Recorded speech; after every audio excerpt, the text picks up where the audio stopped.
Think about medieval marriage. What comes to mind? Knights in shining armor, fairy tale romances. Forget the storybooks. Step back into the years between 500 and 1500 AD. Did young children really get married? Was love even a factor in these unions? Were women simply property? Prepare to have your ideas shattered by the shocking truths hidden within the detailed lines of medieval marriage contracts. Number 7.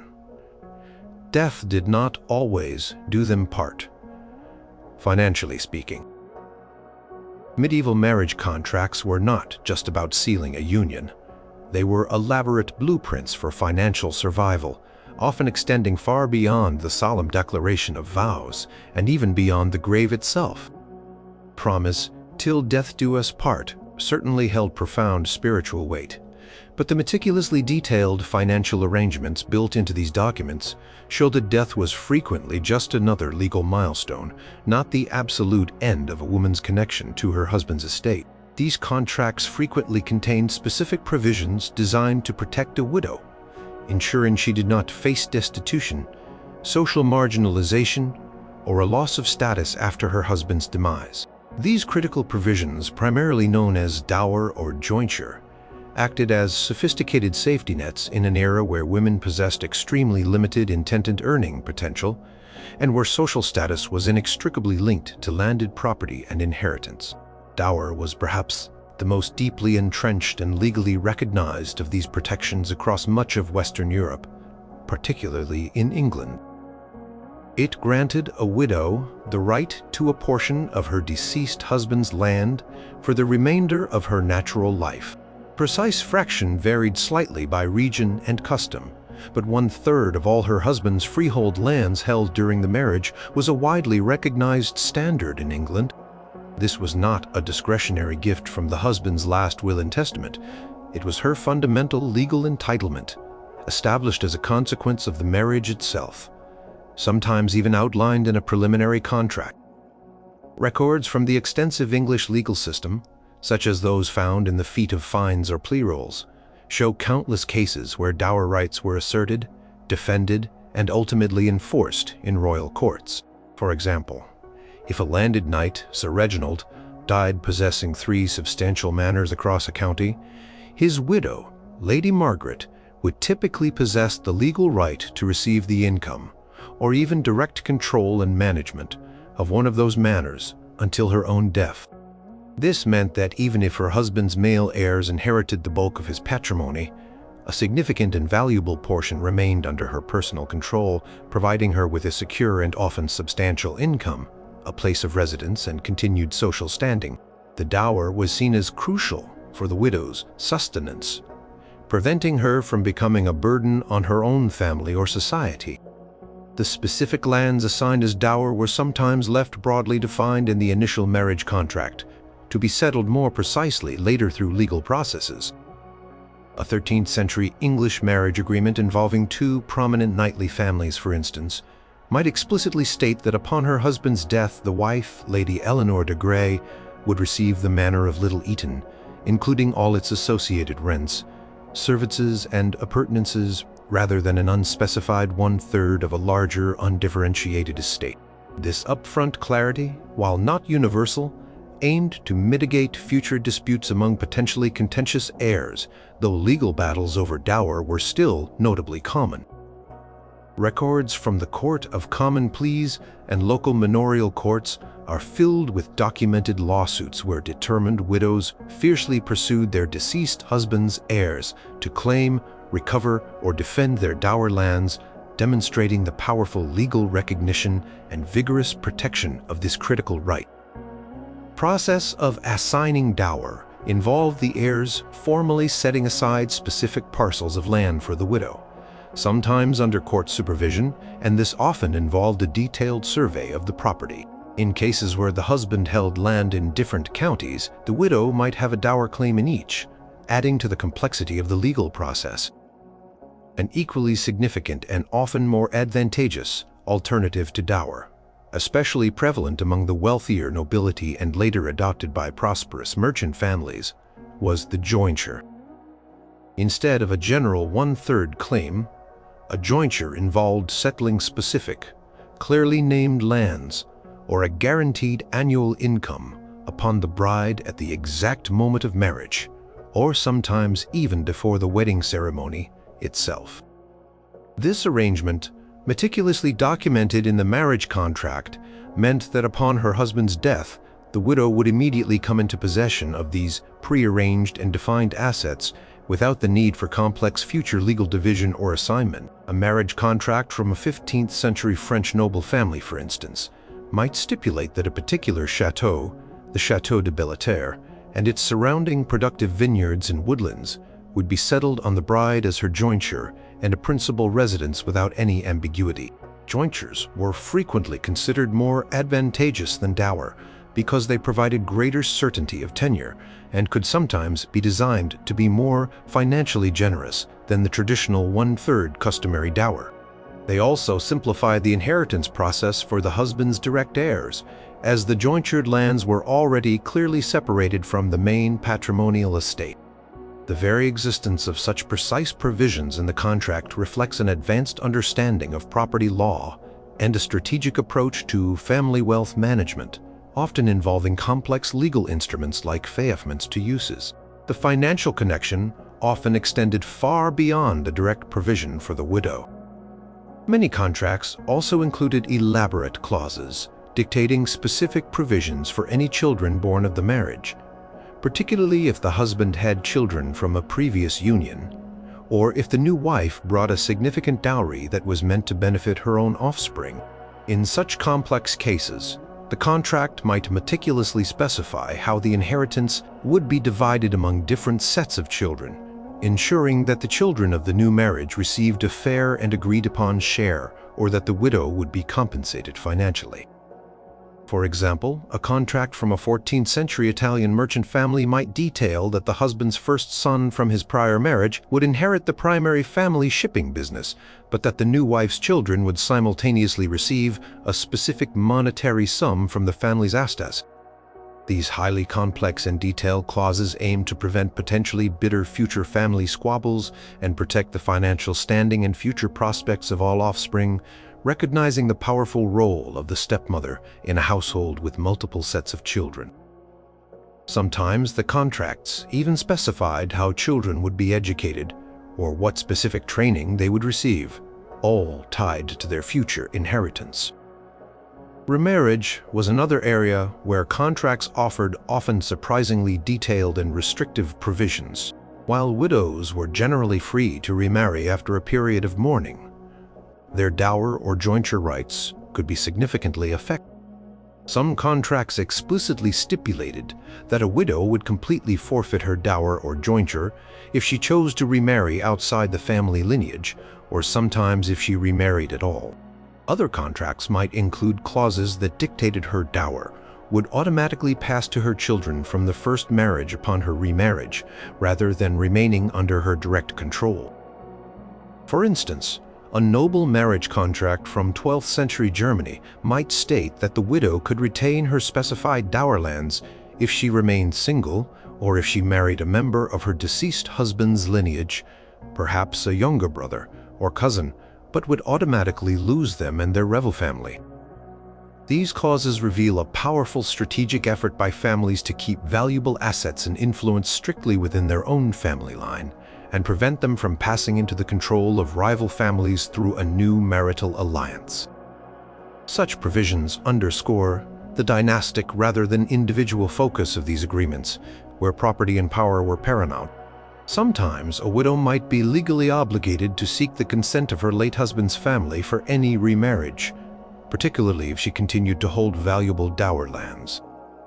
The sheer depth and meticulousness of financial planning embedded within these marriage contracts powerfully highlights that medieval marriage was profoundly about the long-term economic stability, the perpetuation of the family name, and the dynastic continuity of powerful lineages, far more than it was about the immediate emotional connection between individuals. The agreements meticulously outlined intricate financial obligations and precise entitlements that would endure far beyond the single wedding day, often reaching into the widow's entire future lifetime, and even dictating the financial landscape for subsequent generations of children. The careful legal drafting and the widespread enforcement of these provisions in the courts demonstrate unequivocally that medieval families were keenly aware of the significant economic vulnerabilities faced by women and children, and they consciously utilized these comprehensive legal documents. The complex financial ties forged in these contracts were incredibly powerful, sometimes outliving the marriage itself by decades and shaping the economic realities for generations after a spouse's death, underscoring that for the medieval elite, death was merely a transition point in an ongoing financial and dynastic strategy. Number 6. Promises were broken. Contracts were sued over. While a medieval marriage contract might seem like an ironclad agreement, promising enduring bonds and secure futures, the reality was often far messier. Pathway from a preliminary betrothal to a fully recognized and consummated marriage was frequently fraught with potential pitfalls, and promises were broken with alarming regularity, often leading to bitter, drawn-out legal battles.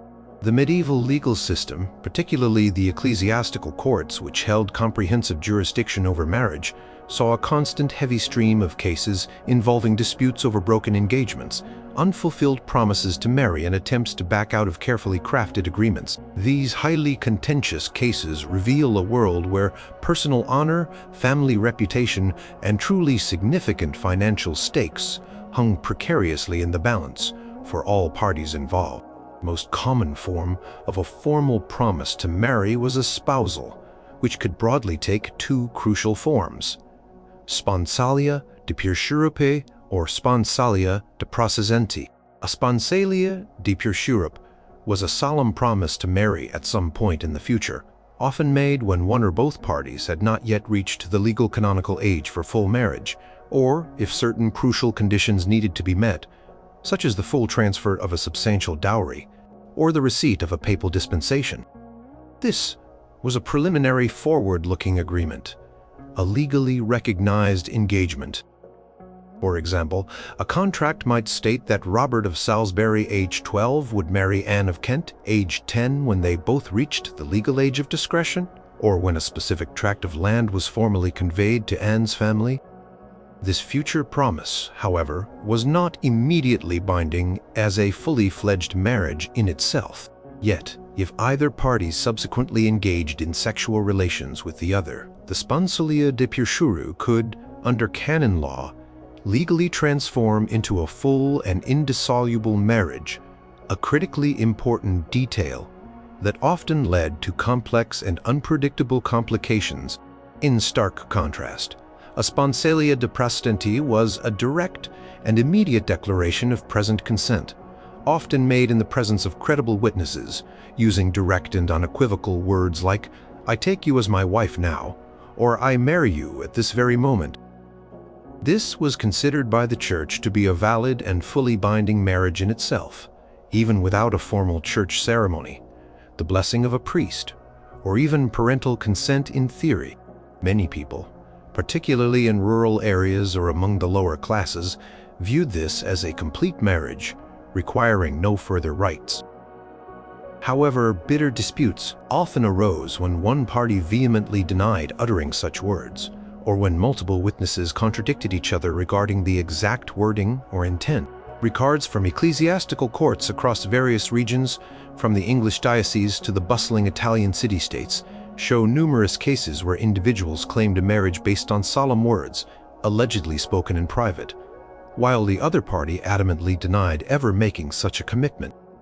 The evidence presented ranged from sworn testimonies of dozens of witnesses to the production of intimate letters or specific tokens exchanged, such as rings or symbolic gifts. When a promise to marry was undeniably broken, especially a sponsalia de pursurope, the injured party often sought legal redress in court. Consequences for breaking such a promise could be incredibly severe, both financially and socially, impacting generations. The breaching party might be legally compelled by the court to fulfill the original promise, a specific performance, known as specific performance, which aimed to force the uncooperative party to proceed with the marriage. If marriage was no longer practically possible or legally desirable, for example, if one party had already married someone else in a valid and consummated union, the court might impose substantial financial penalties. This was not about personal hurt feelings or emotional distress in the modern sense. It was about rigorously upholding contractual obligations and preventing unjust enrichment or severe reputational damage to the innocent party and their family. A family might have already spent significant sums on elaborate wedding preparations, or the broken promise might irreversibly damage their daughter's prospects for a future advantageous marriage within her social circle, leading to immense economic and social hardship. Consider a hypothetical case, entirely plausible, based on historical records, involving a young man, William of Dorset, who solemnly promised to marry Alice of Wiltshire, and her family, based on this promise, began preparing a truly significant dowry of livestock and land. If William then abruptly decided to marry another woman, Lady Catherine, for a more politically advantageous match, Alice's family could immediately sue him in the local church court. The court, recognizing the legal breach, might not only order William to pay Alice a substantial sum as monetary compensation for the irreparable loss of the marriage, but also for the profound reputational harm suffered by her and her family. Such compensation often aimed to fully cover the lost dowry, the expenses incurred, or the significant financial disadvantage Alice would now undoubtedly face in the competitive marriage market. The Church's courts, while primarily focused on the sanctity of marriage and salvation, clearly understood the material and social implications of such broken vows and acted to mitigate the damage. Another extremely common and legally intricate ground for dispute involved pre-contracts. If someone made a solemn promise to marry one person and then later made another promise or actually married someone else, the first promise, if provable and binding, often took precedence in the eyes of the Church. The Church's view was that a valid marriage, or even a binding promise to marry, once genuinely made, could not be undone or superseded by a later agreement. This meant that if a man, John, had made a sponsalia de presenti with Mary genuinely intending marriage, and then later married Sarah in a formal church ceremony, the subsequent marriage to Sarah would be deemed invalid by the ecclesiastical court, and John would be legally compelled to return to Mary and live as her husband. This often led to incredibly messy, publicly scandalous, and legally complicated situations, leaving any children of the second marriage potentially illegitimate and throwing powerful families into utter turmoil. Court records from the Diocese of York in England, for instance, contain many such pre-contract cases from the 14th and 15th centuries, revealing the torturous complexities of determining who was truly and legally married to whom and the immense social pressure applied. Evidence in these complex cases was incredibly varied and often required extensive investigation. Witnesses were paramount, with their credibility fiercely debated. Neighbors, friends, servants, local clergy, and even casual acquaintances were routinely called upon to testify about promises they overheard, actions they observed, or the general reputation of the parties. Letters of affection or intention were presented as crucial documentary evidence, as were any significant gifts exchanged between the parties, such as rings, pieces of jewelry, or symbolic tokens, all of which could signify a binding promise. The court's primary goal was to ascertain the factual truth of the promise and to rigorously uphold the sanctity and indissolubility of marriage, which meant ensuring that valid promises were enforced and that people could not easily abandon their solemn commitments. The sheer volume of these cases that filled the court dockets, from the humblest village to the highest echelons of society, reveals that, despite the profound solemnity of marriage contracts and the Church's strictures, people frequently tried to evade their obligations. Whether due to changing affections, the lure of better financial prospects elsewhere, irresistible family pressure, or genuine misunderstandings, the urge to break a promise was strong and ever-present. However, the legal system was equally strong in its determination to hold individuals accountable. These broken promises and the ensuing legal battles were not minor inconveniences. They were often public, drawn-out affairs that could irrevocably ruin reputations, shatter powerful family alliances, and lead to significant filial ruin. It was a legally enforceable commitment to a family's entire future. Number 5. Sex life was written into the fine print. It might seem profoundly startling and even intrusive from a modern perspective, but medieval marriage contracts and the extensive legal framework surrounding them often delved deeply and explicitly into the most intimate aspects of a couple's future life, particularly concerning physical relations. Far from being a private personal matter, a couple's sexual activity, or conspicuously the lack thereof, could have truly profound legal implications, even serving as legitimate grounds for the annulment of a seemingly valid marriage. This intense legal and social focus on physical union highlights a fundamental truth about medieval marriage. It was not just about companionship, emotional connection, or spiritual unity. It was fundamentally about lineage, the legitimate transfer of inheritance, and the indispensable protection of legitimate heirs to perpetuate family names and property. The most crucial aspect of the marital physical union in the eyes of both church law and secular custom was consummation. For a marriage to be considered truly complete, perfect, and indissoluble by the church, it often needed to be consummated through the act of sexual intercourse. While the formal exchange of vows, sponsali de praesenti, in the presence of witnesses, created a valid and binding marriage in itself, consummation was seen as the act that irrevocably sealed it, making it unbreakable by human authority, without special dispensation.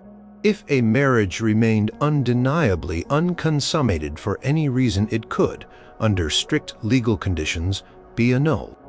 This meant that if a couple was formally married but never had sexual relations, either party could seek an annulment, claiming the marriage was not truly perfected in the eyes of God and law. This principle provided a crucial, albeit difficult, loophole in the Church's otherwise absolutely strict stance against divorce. The specific act of consummation was understood to be the definitive moment when the spiritual bond was made physically real. Impotence was another highly detailed, frequently public, and often humiliating matter addressed within medieval marriage law. If one spouse was found to be permanently and incurably impotent, rendering sexual intercourse and thus consummation impossible, the marriage could be annulled on these specific grounds. This was not a quick or private process. Church courts, which held exclusive jurisdiction over such matrimonial cases, would often require incredibly invasive and humiliating investigations. Records from 13th and 14th century ecclesiastical courts in England, France, and parts of the Holy Roman Empire reveal detailed and often graphic procedures. Witnesses, sometimes including local midwives, respected matrons, or even appointed medical experts, might be called upon to physically examine the allegedly impotent party or to testify about their general reputation regarding sexual capacity. The entire process could be intensely shaming and publicly humiliating. But for the party genuinely seeking annulment, it was the only legal path to escape a legally binding yet unconsummated and thus ultimately unproductive union. The very existence of such detailed and probing legal procedures powerfully demonstrates the medieval world's paramount concern with marriage's essential procreative purpose. Refusal of marital duties, specifically the conjugal debt or debitum conjugale, also held significant legal implications. While not directly stated in the marriage contracts themselves as a positive command, the implicit and widely understood legal and theological understanding was that spouses mutually owed each other their bodies for the explicit purpose of procreation. A spouse who persistently and without just cause refused sexual relations could, theoretically, be compelled by the church courts to fulfill this sacred duty.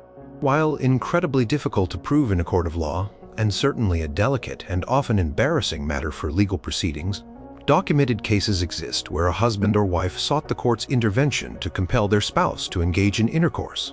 sometimes citing desertion of the marital bed.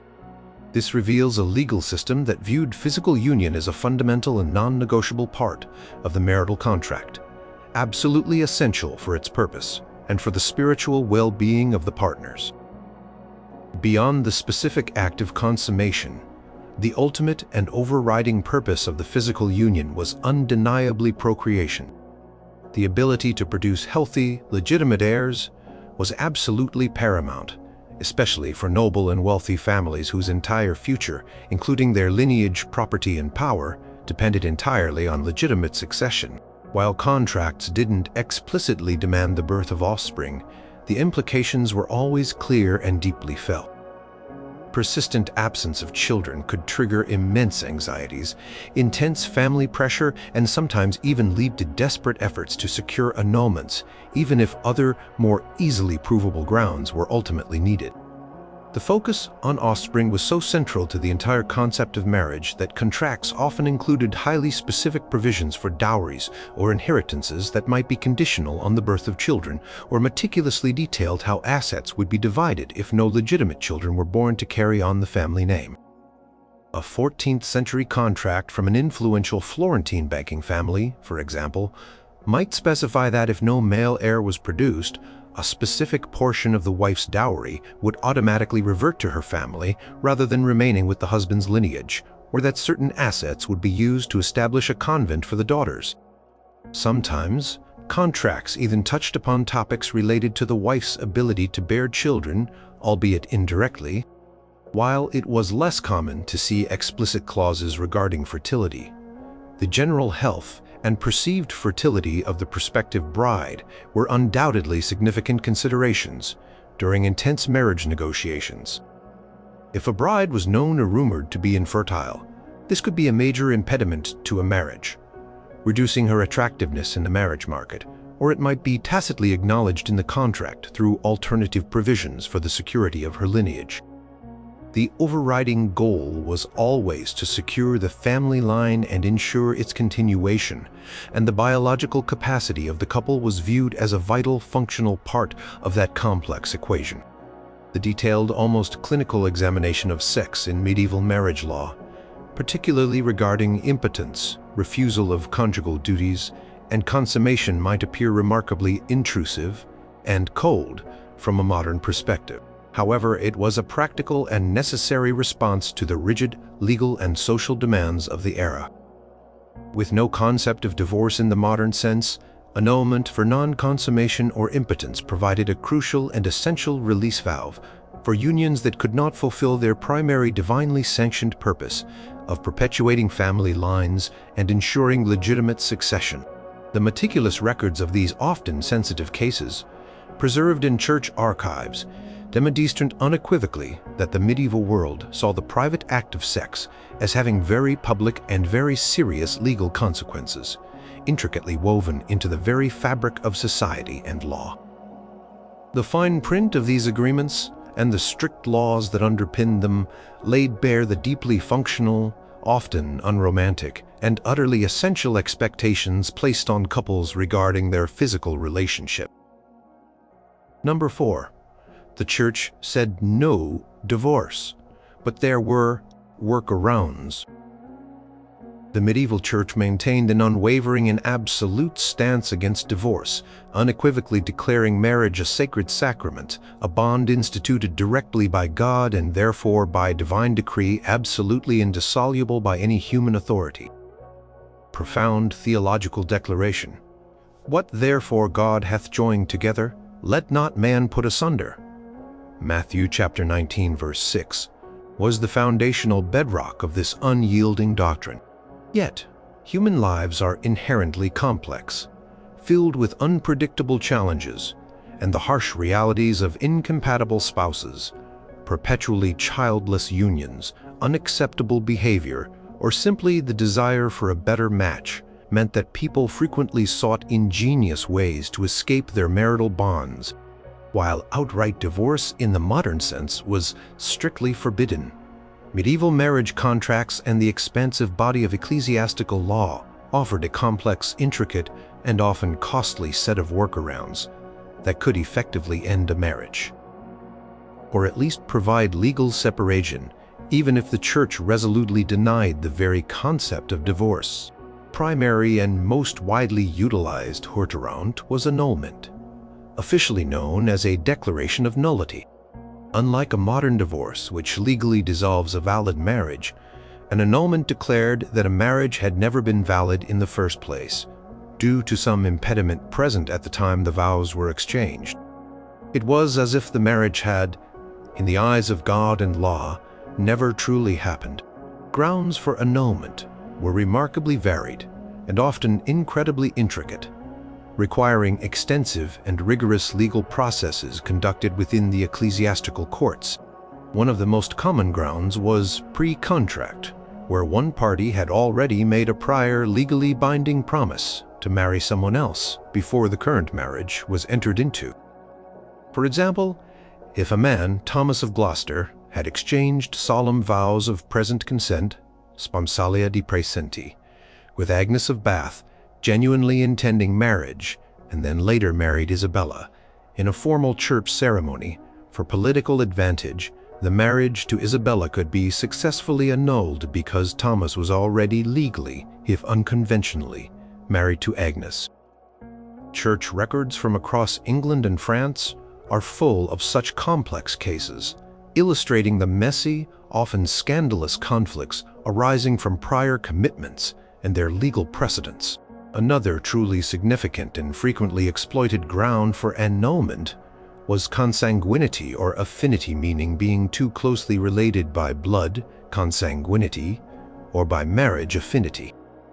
Church's definition of prohibited degrees of kinship was extraordinarily extensive, initially reaching out to the 7th degree of relationship, later prudently reduced to the 4th degree at the Fourth Lateran Council in 1215. This meant that if a couple discovered they were, say, third cousins, or if one spouse was related to the other's deceased spouse within the forbidden degrees, their marriage could potentially be annulled.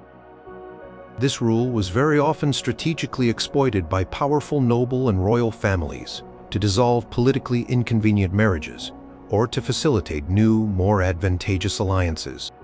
Kings and queens, such as Louis XII of France and Anne of Brittany, famously sought and successfully obtained annulments on highly questionable grounds of consanguinity to pursue new marital partnerships that served their dynastic interests. The very detailed genealogies, often meticulously included in marriage contracts or during preliminary negotiations, sometimes aimed to explicitly avoid these issues, but they were also sometimes strategically ignored or obscured to allow for a future annulment if the political winds shifted.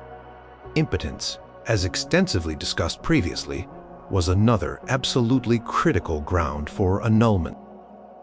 If one spouse was found to be permanently and incurably incapable of sexual intercourse, the marriage could be annulled because it could not fulfill its primary divinely ordained purpose of procreation.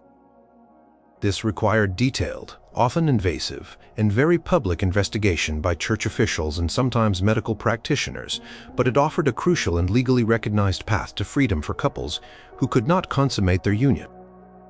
The legal presumption was that God would not join two people if they were physically incapable of completing the sacramental act of marriage through carnal knowledge. Force and fear also provided legitimate grounds for annulment. If a marriage was entered into under duress, without free and genuine consent from both parties, it could be declared invalid from the outset. For instance, if a young woman was overtly coerced by her powerful family into marrying an old, wealthy but unwanted man, and she could prove to the court that her consent was not freely given, but extracted under threat or severe pressure, the marriage might be annulled. Records from 13th century Parisian courts contain examples of brides testifying to such profound coercion, bravely seeking legal relief from unwanted and unbearable unions, sometimes after many years of marriage. Similarly, mental incapacity or insanity at the time of the wedding vows could also render a marriage null from the start.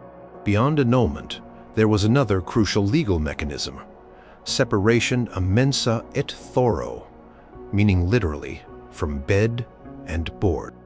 This was distinctly not an annulment, The marriage was still legally valid and indissoluble in the eyes of the church, but the couple was officially permitted to live apart, often under specific financial arrangements.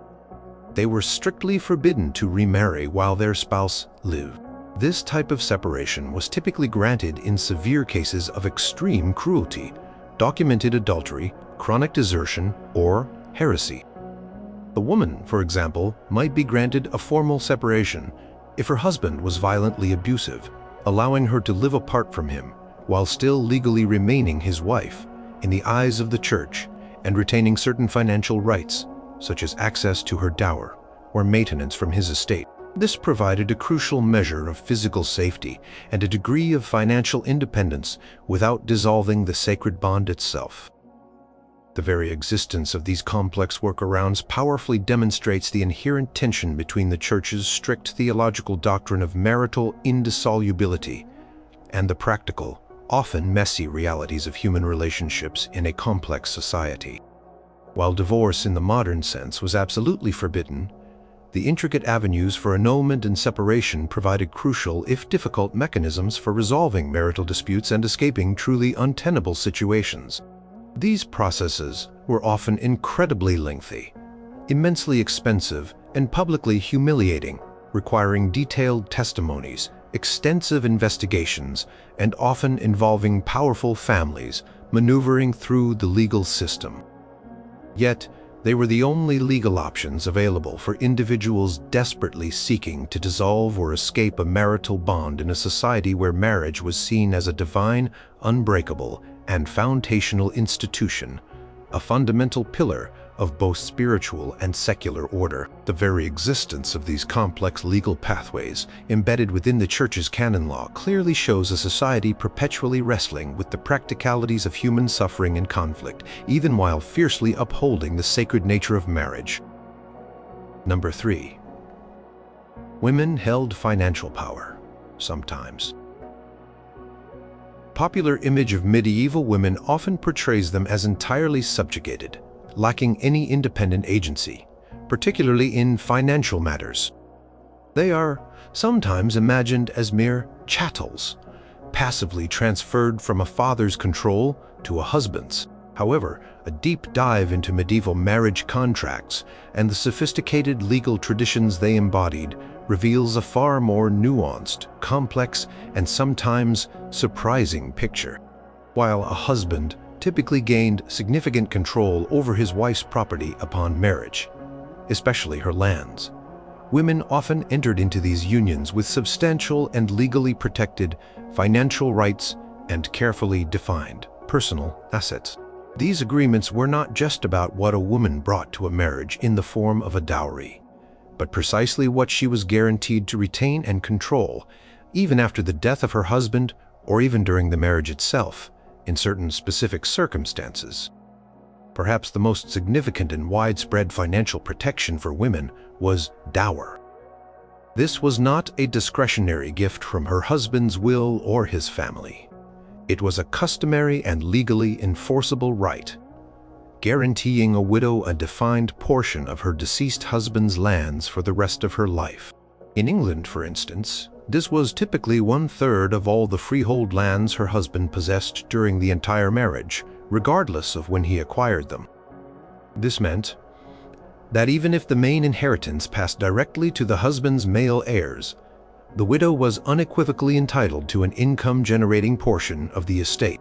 For example, if a powerful nobleman, Lord Pembroke, died, leaving 3 substantial and productive estates spread across his earldom, his widow, Lady Anne, could legally claim control over one of those estates or receive the equivalent income in tembit, ensuring her continued fintendern and decendence, her continued place of residence, and her dignified social standing within the community. Records from medieval common law courts consistently show countless instances of determined widows suing to claim or fiercely protect their dower rights against sometimes reluctant heirs, powerfully demonstrating the legal recognition and vigorous enforcement of this fundamental entitlement. In many noble and wealthy families, jointure was used as an alternative and often more favorable arrangement to dower. Instead of an unspecified one-third claim over potentially diverse lands, a jointure involved settling specific clearly named lands, or a guaranteed annual sum of money on the bride before the marriage ceremony. This detailed arrangement was explicitly written directly into the marriage contract. For instance, a contract might meticulously specify that the bride, Lady Catherine, would receive a particular manor, complete with its tenants, mills, markets, and all associated jointure, upon her husband's death.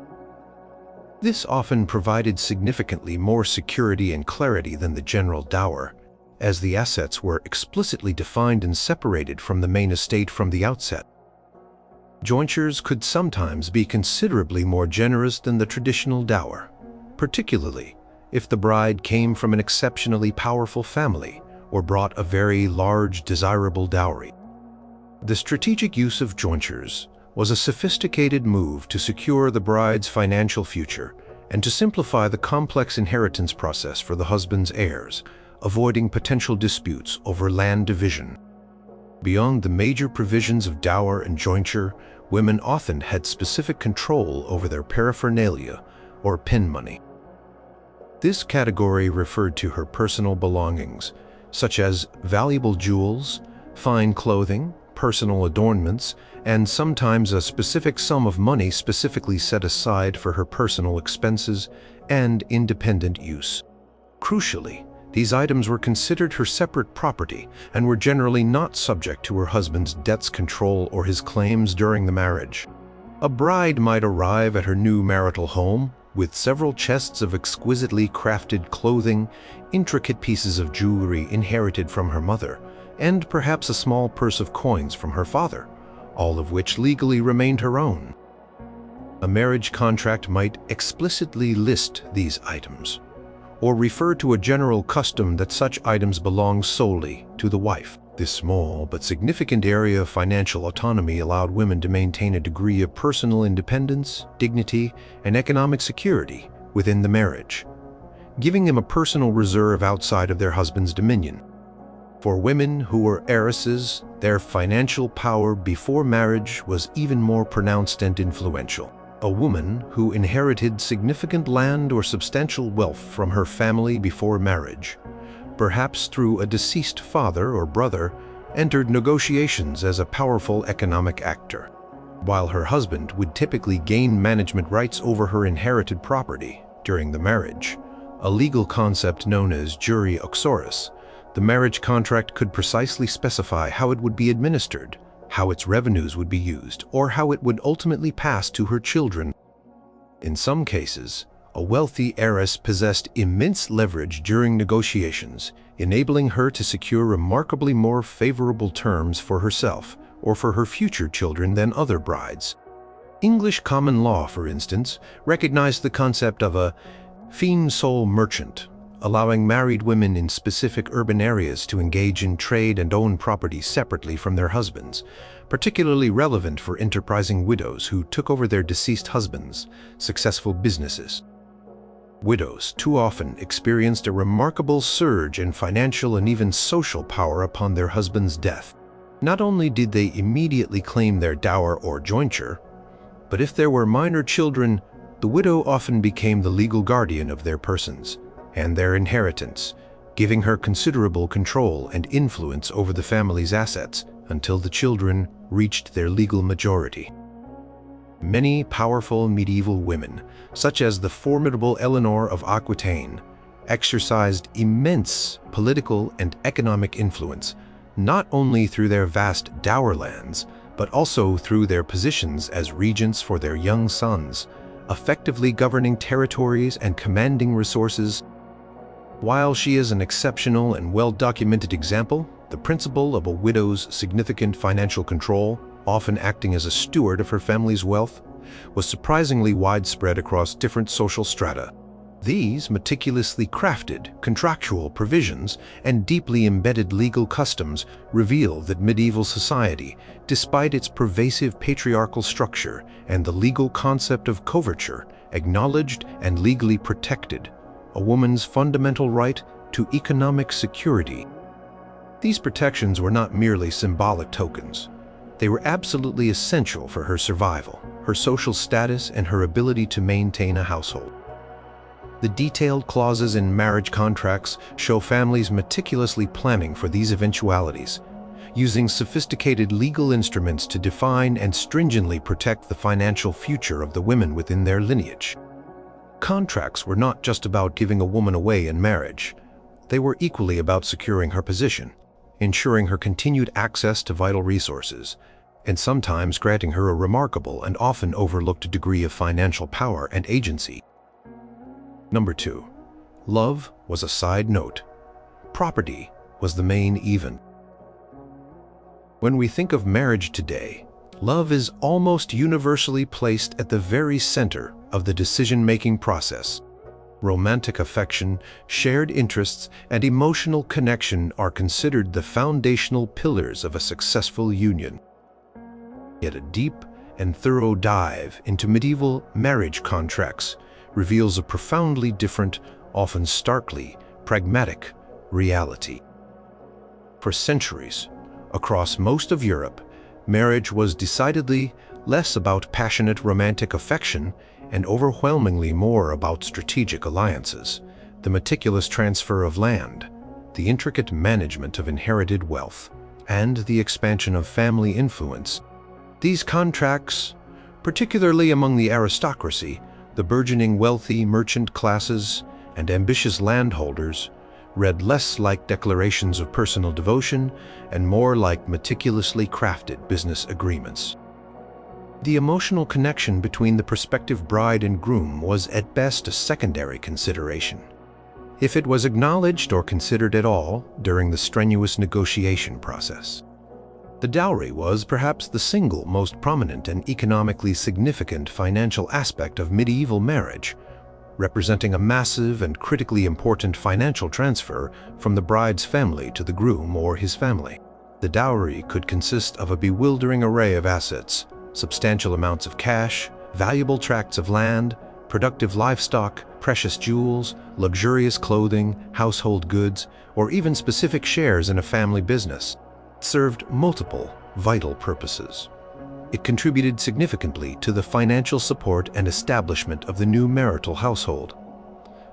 It often compensated the husband for taking on the financial burden of a wife, and it sometimes reframated the bride's, perceived upon marriage rather than later.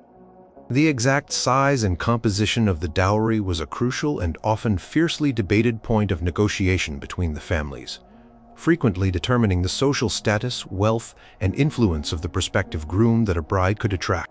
A truly large dowry could secure a bride a more prestigious or powerful husband, while a smaller one might severely limit her options, forcing a match with a less desirable partner. Consider the meticulous, almost obsessive detail in some of these dowry agreements, particularly from prosperous regions like Italy or Flanders.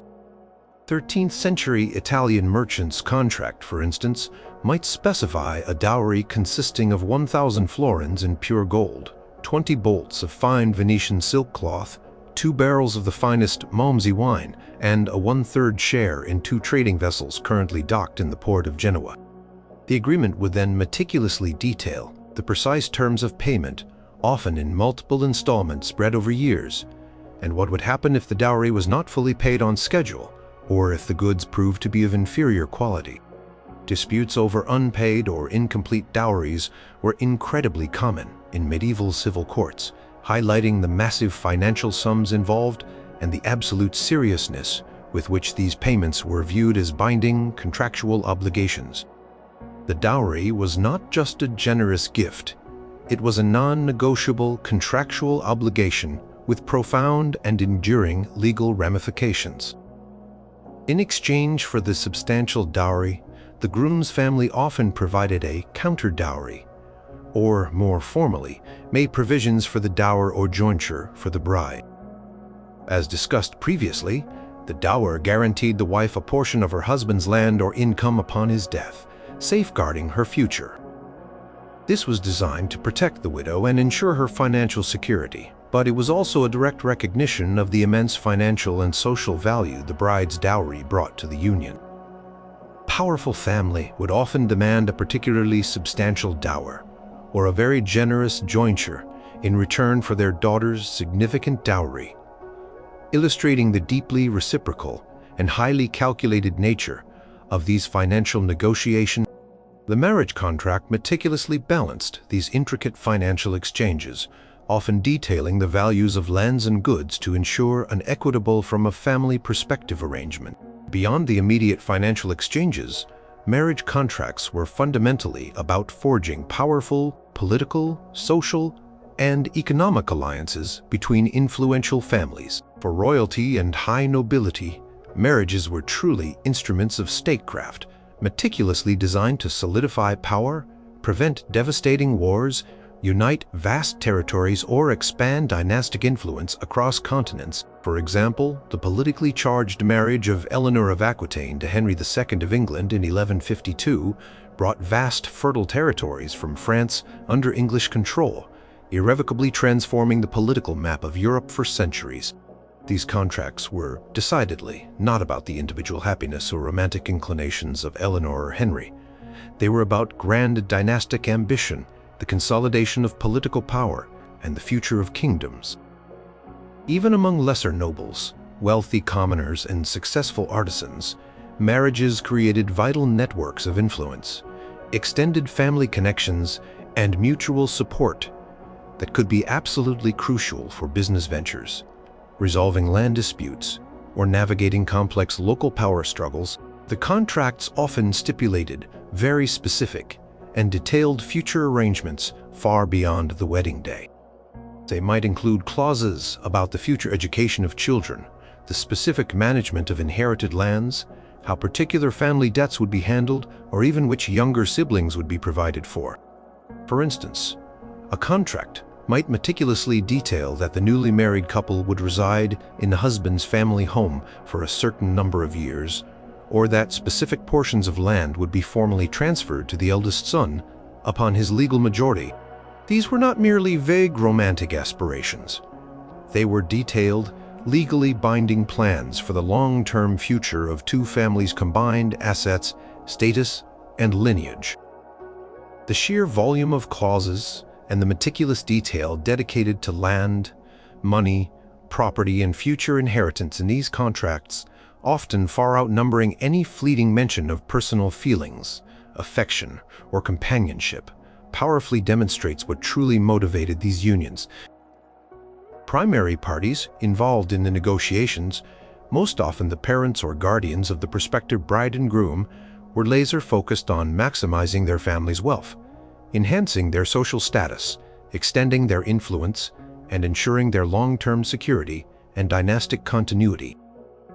Love, if it ever blossomed between the partners, was a fortunate and perhaps unexpected bonus, an accidental gift. The medieval marriage contract was a stark, undeniable reminder that in that world marriage was fundamentally an economic and social institution, a powerful and indispensable tool for strategic family advancement. With every significant asset and every conceivable future contingency meticulously accounted for and legally vested, and every conceivable future contingency meticulously accounted for and legally fomented. Number 1. Kids were getting hitched legally. One of the most profoundly unsettling and truly shocking aspects of medieval marriage contracts, when viewed through a modern lens, is the incredibly young age at which children were not only betrothed, but also legally married. Forget the contemporary idea of adulthood, or even adolescence, being a prerequisite for walking down the aisle. In the medieval world, across different social strata and regions, it was disturbingly common for children, some barely out of infancy, to be formally pledged in marriage, and even for legally binding unions to be formed when the prospective bride and groom were still many years away from puberty, sometimes even before they could were still many years away from puberty. This widespread practice highlights a stark, almost unfathomable difference in social norms, legal frameworks, and the profoundly pragmatic, dynastic, and property-driven nature of marriage. The Church, which exercised paramount legal authority over marriage law throughout the medieval period, set canonical minimum ages for a valid and unchallengeable consent to marry. These ages were generally established at 12 for girls and 14 for boys. This was famously known as the age of discretion, or the age of consent. Both parties had genuinely reached these specific ages, and they freely expressed their personal consent to marry. A valid and binding marriage could be legally formed even in strict theory without direct parental approval, though that was an exceedingly rare occurrence in practice. Especially among the elite, however, these canonical ages were merely the bare minimum. Many marriage contracts and historical records reveal numerous instances of betrothals, and even marriages occurring well before these ages, often with parental consent being the driving force.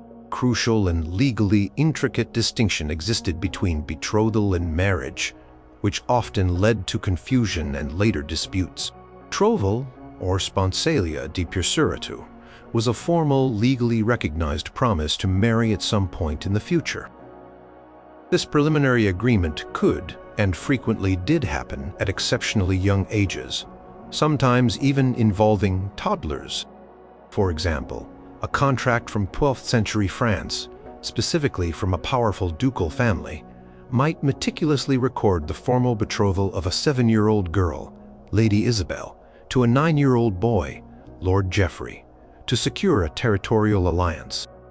These early betrothals were a common, calculated strategy for powerful families to secure advantageous alliances, combine vast estates, settle long-standing feuds, or solidify political power years, sometimes even decades in advance.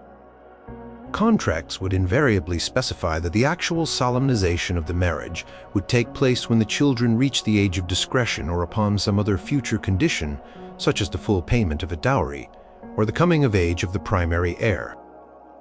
While not considered a full consummated marriage at the time, a broken betrothal carried immense social stigma and severe financial penalties for the breaching party, underscoring its binding nature. However, the legal situation becomes even more complex, and to modern sensibilities, unsettling. While formal, personal consent was technically required at ages 12 and 14 respectively, younger children could still be married in certain specific circumstances, particularly if their powerful parents or legal guardians explicitly gave their consent.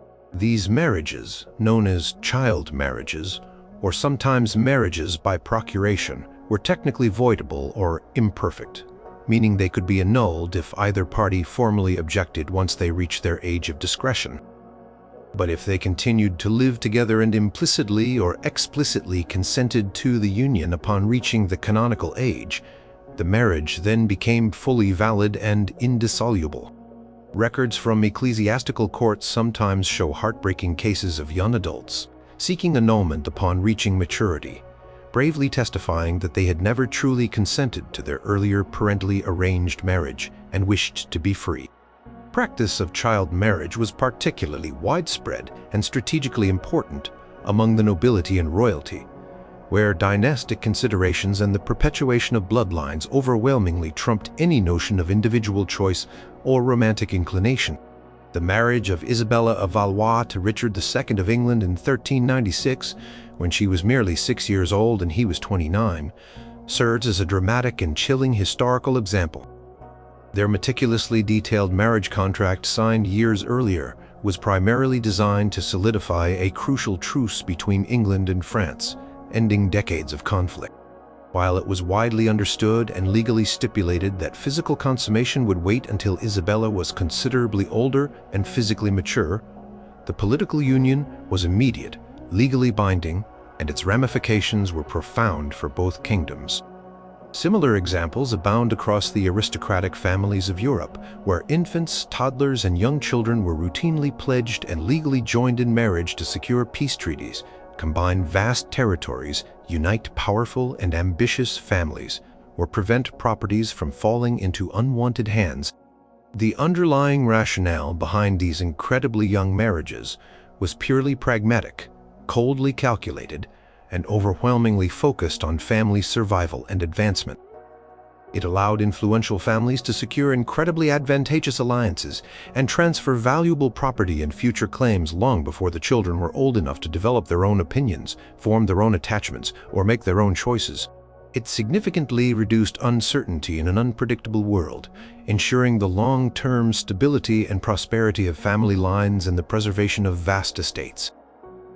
The marriage market was incredibly competitive and ruthless, and an early betrothal or marriage secured a good match for a child, preventing rival families from interceding or making competing offers. The financial implications were enormous.